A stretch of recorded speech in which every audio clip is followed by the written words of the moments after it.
Okay, and he's advising of some bodies that are in his trunk, okay? How old are the children? 18. The other one is 10. Then I have a 9-year-old daughter and a 5-year-old daughter. In October 2025, a father in North Carolina made a phone call that would launch one of the most disturbing investigations the state had ever seen. The call itself was almost unbelievable. But as investigators began looking into the family, they discovered something even more unsettling. Nobody seemed to know where the children were. Relatives had struggled to contact them, and even neighbors rarely saw them. The children were homeschooled and lived an increasingly isolated life inside a quiet house in Zebulon. As detectives started reconstructing the family's timeline, they uncovered a troubling pattern. Months had now passed without some of the children being seen. Then investigators discovered another detail that made the case even more bizarre. According to search warrants, the father had allegedly continued inviting people to the property, people he met on a dating app, during this same period. Yet none of those visitors ever saw the kids. To the outside world, life seemed to be continuing as normal. But behind the front door, detectives now believe a very different story was unfolding. And the deeper they looked, the further back the timeline appeared to go, because investigators eventually learned about another child, a child whose existence had barely appeared in public records, who allegedly disappeared years before authorities were ever called, and a wife who it was confirmed had passed some time earlier, leaving the man that made the phone call a widow before any of this ever happened. What was happening inside that house? And how long had it already been going on?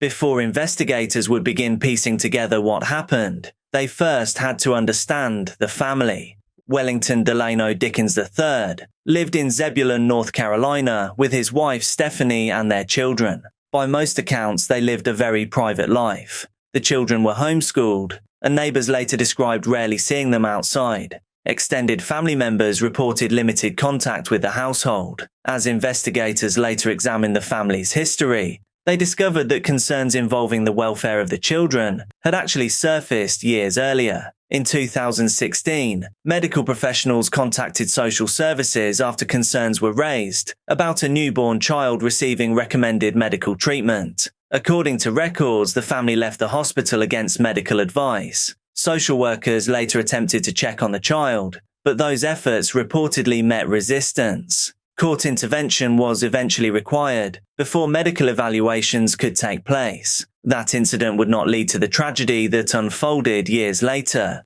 but investigators would later view it as part of a broader pattern, a pattern of isolation, and a pattern of distrust toward outside institutions, a pattern of keeping family matters firmly within the walls of the home. One member of the household was Sean Brasfield. Sean was Stephanie's son from a previous relationship. According to his biological father, Sean had cerebral palsy and was blind in one eye.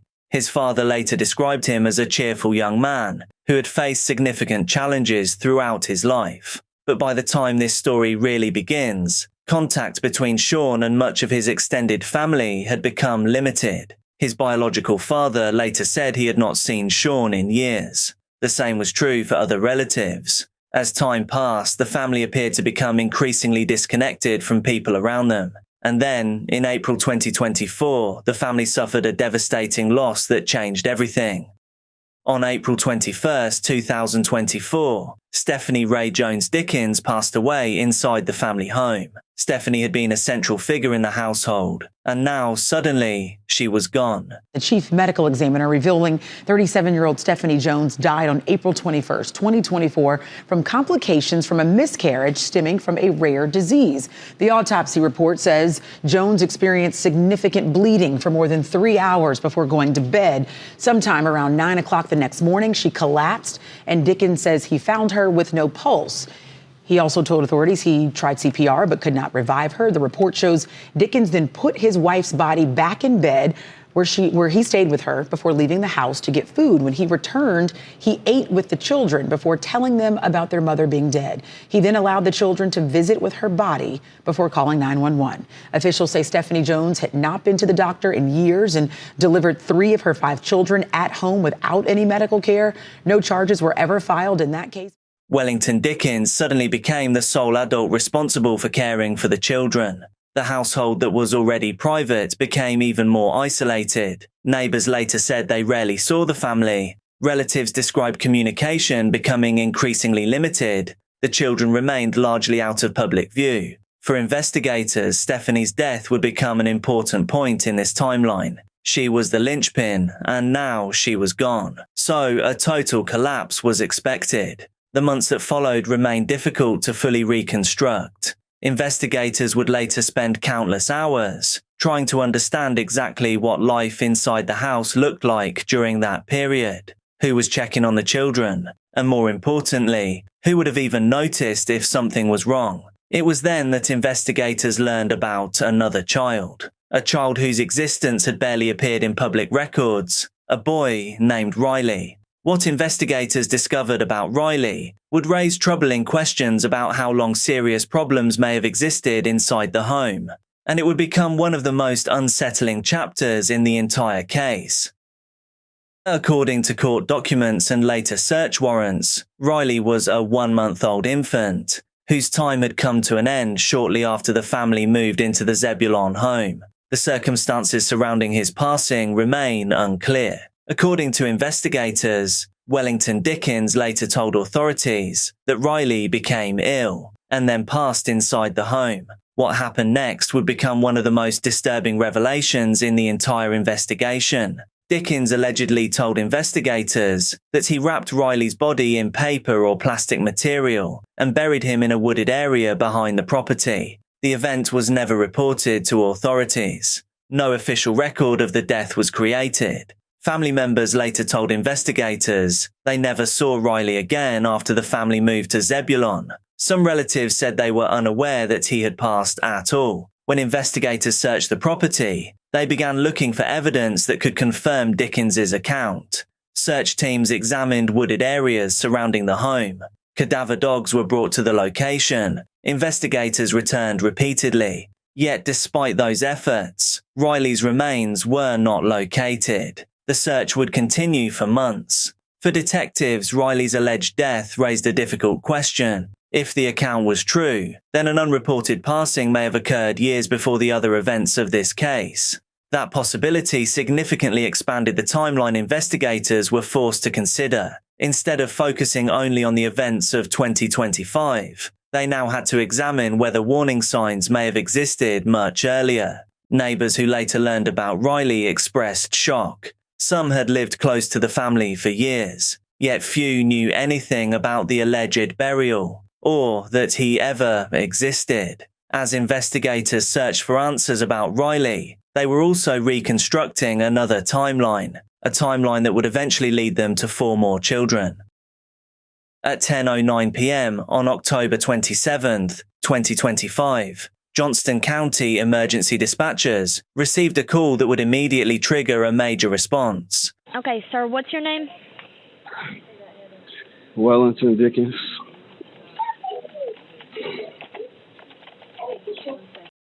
Okay, sir, what's going on? I killed my children.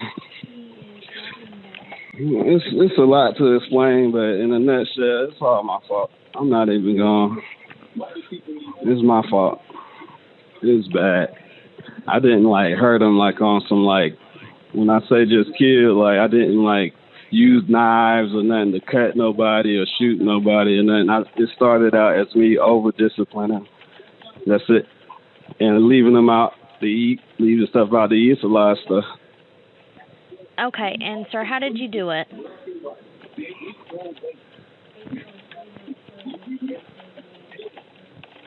Sir?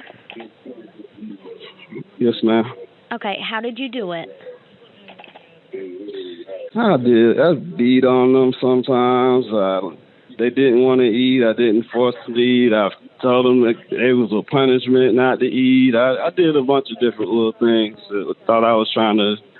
It's a lot of things, and I'm trying to just do the right thing because I left something. I tried to call a lawyer earlier, but I could have maybe called a lot more lawyers. I just did one. I should have just started calling all of them, and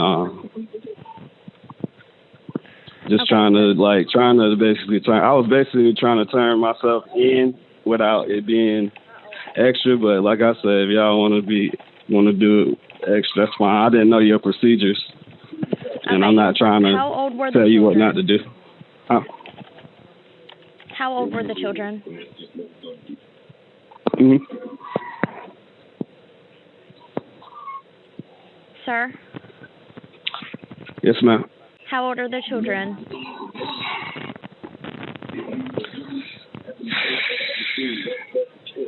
Ten.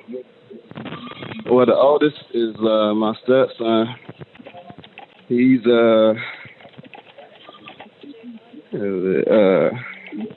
18. Okay, and the other one And then is 10? I got the other one is 10. Yes, that's my oldest son. Then I have a 9-year-old daughter, and I got a 5-year-old daughter, and I have a son here now on my bed, and I'm not even gonna try to make it look. Well, I wanted to bring this up. Okay, and sir, who is there with you now?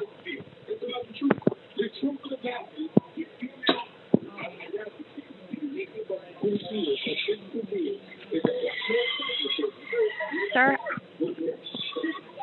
Yes, ma'am. Who is there with you now? Just me and my son.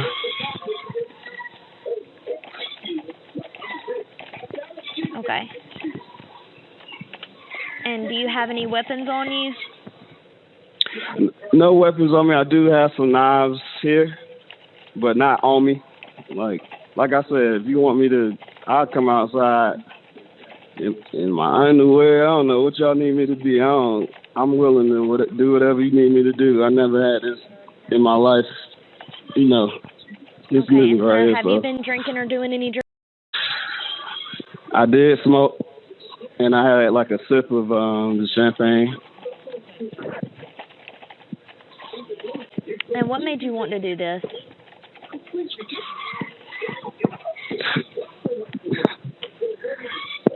It's really not. It wasn't up to me. Like I had God just influenced me.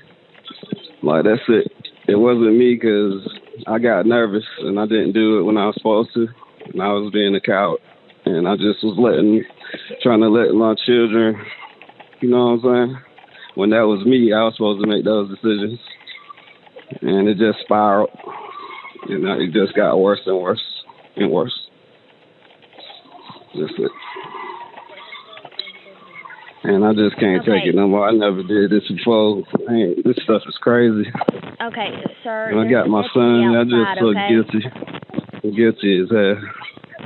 Okay, there's a deputy outside, okay? They outside right now? Yes, we have a deputy outside. Okay.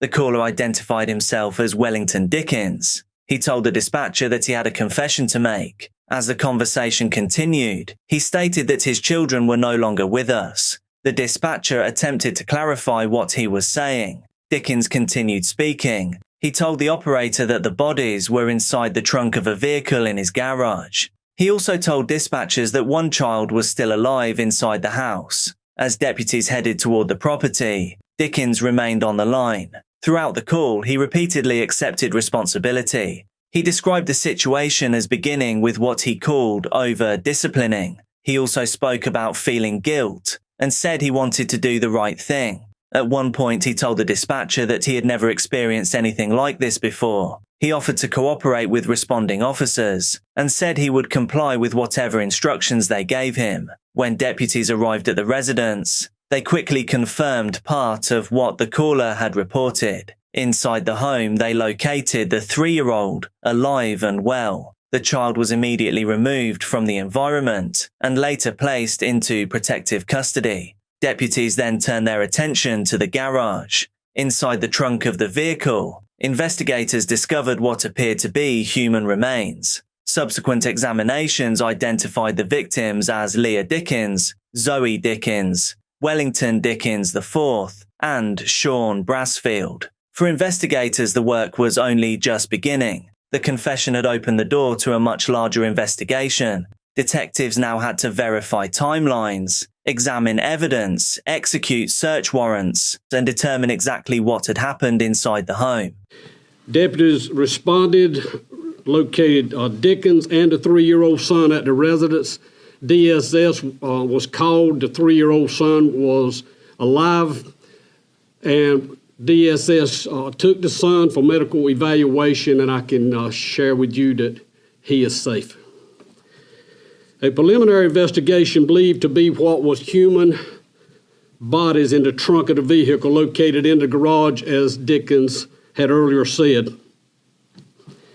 The victim appeared to have been deceased and in the trunk of that vehicle for some time. Detectives were called and a search warrant was obtained.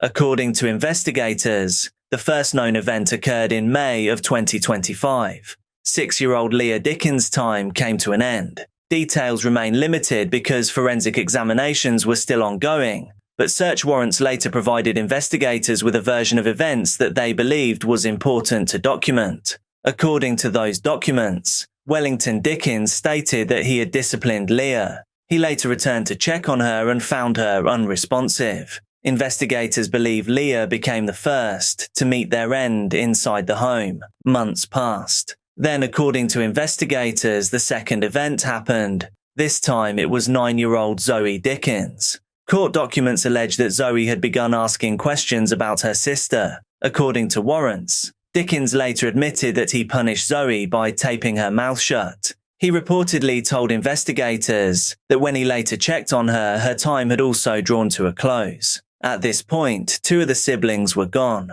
The family had become increasingly disconnected from relatives and neighbors. So this all went unnoticed. As investigators worked backward through the timeline, they continued encountering the same troubling reality. There were very few opportunities for anyone to even notice the children were missing. The next event allegedly occurred in late August or early September. This time it was 10-year-old Wellington Dickens IV. According to investigators, Dickens later claimed that his son had stopped eating. He reportedly believed his time ended due to malnutrition. Then came the final event. 18-year-old Sean Brasfield. Sean was the oldest child in the household. He also had significant medical needs. As we know, according to his biological father, Sean had cerebral palsy and required ongoing care throughout his life. Investigators later stated that Dickens believed Sean had also passed from malnutrition. By September 2025, investigators believe 4 had met their end inside the family home: Leah, Zoe, Wellington IV, and Sean. According to investigators, their deaths occurred over a span of months, rather than during a single incident. The timeline suggested that each death was separated by days, weeks, or months. I think that detail really adds a whole new layer of dread to this case. The surviving siblings must have known to some degree what was happening. Family members later said that they had tried contacting the household. Some calls went unanswered. Others produced little information. As investigators pieced together the timeline, they still faced another major question. What was happening in the house during the weeks and months after the deaths? Because according to evidence recovered at the property, the story did not end there. Instead, a lengthy concealment effort began, and what they discovered inside the house would become another major focus of the case. Neighbors like Deborah Riley, who lives right next door, are still trying to put the pieces together. My heart just breaks for the children and for the 3-year-old that's left because he has no parents or siblings left. Riley says Dickens had changed significantly since his wife died in childbirth last year. Became more of a recluse, I guess maybe the appropriate word. You just never saw him outside as much. You never saw the children outside as much. He did state that his wife was more or less the backbone of the family, that she took care of the children, she homeschooled them, prepared the meals, took care of the household. A crime scene now active for close to 20 hours, drawing eyes from up and down this street. It's definitely a horrible thing to happen. Wouldn't wish anything on this to anybody. It hits close to home for Fran Mikowski. I walk by that house almost every single day. She didn't know Wellington Dickens or the rest of his family personally, but remembers when they moved into the house on Springtooth Drive. I never saw a child outside playing. I never saw him mowing a lawn. The only time I ever saw them was the day they moved in. And even then it was you just get the feeling that someone's to themselves. Many neighbors remember a food drive circulating throughout the neighborhood after Dickens' wife passed away last year unexpectedly. Everyone in this neighborhood reached out to him, and this is a very new neighborhood. I've been here 3 years. Most everyone else has been here about 1.5 years, 2 years. There was an outpouring of what can we do. It's been nerve-wracking. It's been emotional. Sherry Burton, who also lives next door to Dickens, says she had noticed something strange at Dickens' house over the last few months. He started to leave his garage door up from the ground up, probably about 2 inches off the ground. She also says at one point her son caught a whiff of something awful. Because he said I almost made him, but I even got to throw up. For her part, Deborah Riley says she wishes she could have done something, anything, to keep this horror from coming to this now empty house. The way of the world is just not the way it used to be, where you talked to your neighbors, you checked on them. Again, that's something I'll regret. According to reports, the 4 bodies were placed inside the trunk of a Honda Civic parked in the garage. Search warrants later allege that Dickens purchased body bags through Amazon and used them to store the remains. When deputies first entered the garage, they immediately noticed signs that the bodies had been there for an extended period of time. Investigators reported a strong odor consistent with decomposition. They also observed a large number of insects in and around the vehicle. The discovery was the beginning of an extensive forensic investigation. As detectives moved through the house, they began noticing other things that drew their attention. According to search warrants, portions of the home appeared to have been recently painted. Investigators later discovered records showing that a stain-blocking paint product had been delivered to the residence. The timing of that purchase became important. Detectives believed the paint may have been used to cover evidence inside the home. As a result, forensic specialists were brought in to conduct additional examinations. Investigators used specialized techniques designed to identify evidence that may have been concealed beneath painted surfaces. At the same time, detectives began reviewing electronic devices recovered from the residence. Cell phones, computers, and online accounts became part of the investigation. The goal was to determine what had been happening inside the home during the months between the deaths and the eventual confession. What investigators found led to another unexpected development. I haven't really had time to process it. Dickens' great-uncle Charles Moore spoke to WRAL this afternoon, telling us Dickens is an Iraq war vet. He was in the service and he had problems ever since he came back, I think. Like anybody else, I was just shocked, you know. You hear talk of that happening to other people, but you just wouldn't think it would happen to one of your own. According to newly unsealed warrants, one of the phones contained messages connected to people Dickens allegedly met through Grindr. Investigators believed several individuals may have visited the residence during the same period in which the remains were being stored inside the garage. The warrants did not suggest that those visitors were involved in any crimes. Instead, investigators were attempting to establish a timeline and determine who may have entered the property during those months. For detectives, the discovery created another layer to an already complicated investigation. The house had not been completely abandoned. Life inside it had continued. Deliveries were still arriving. Electronic devices were still being used. Messages were still being exchanged. As more evidence was collected, detectives continued building a picture of what had allegedly happened inside the residence. In the days that followed, Dickens was formally charged with 4 counts of first-degree murder. He was denied bond and remained in custody. Yeah, just disturbing and heartbreaking details that I've learned from those court documents today, and that 4 of Wellington Dickens III, his children, all have been dead since May the 1st of this year. And this afternoon, Dickens appearing in a Johnston County courtroom directly behind. The Honorable Jason Coach, District Court Judge presiding. Please be seated. Come to order. Court's in session. Wellington Dickens III walking into a Johnston County courtroom today. You have been charged with first-degree murder, which is a Class A felony. It carries a maximum sentence of life without parole or the death penalty. Judge Jason Coates presiding over today's first appearance, in which Dickens said nothing other than to confirm his U.S. citizenship and asked for a public defender. I will appoint the Capitol Defender's Office to represent you, okay? Now, new questions about what happened and how it remained a secret for months. Eyewitness News learning authorities believe 3 of Dickens' children and his stepson have been dead since May 1st. I would request no bond in this case. This is an ongoing investigation at this very moment. Your Honor, I don't have any objection to that. He's due back in court on November 13th, where we're set to learn more details into this disturbing situation. At this time, I'm going to order that the defendant be held without bond. And we also reached out to Johnston County Schools to find out if these children were in fact enrolled in public county schools here in the county. We've yet to hear anything back. Also reached out to Johnston County Department of Social Services to find out any other information that we possibly could. And the DSS office getting back saying that due to confidentiality laws, they're unable to provide any further information.